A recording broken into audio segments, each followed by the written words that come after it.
provocando, não tira o olho daqui. E aí? Será que vale a pena? Tá corrida na rapariga pra sair. Ó, gatinha, tá fim de relaxar. Tá eu e o negão no carnaval, vamos enfiar. Não fique assustada, ele fica pra depois. O que é que você diz? Eu falei, só quero dois.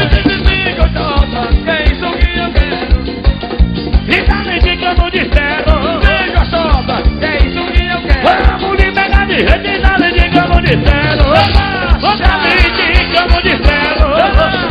Tá me indicando de cego. Em minhas produções, né? Tá me indicando de cego.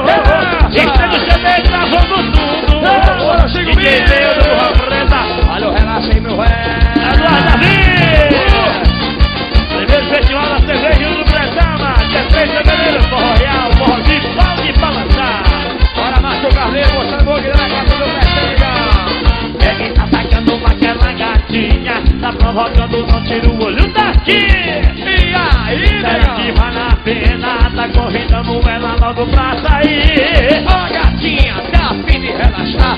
Tá eu e o negão, Pode eu? vai enfiar. Não fique assustada, ele fica pra depois. O que é que você diz? Eu só falei, só quero dois. Me gostosa, é isso que eu quero. Vamos lhe pegar de jeito e tá lhe indicando de zero.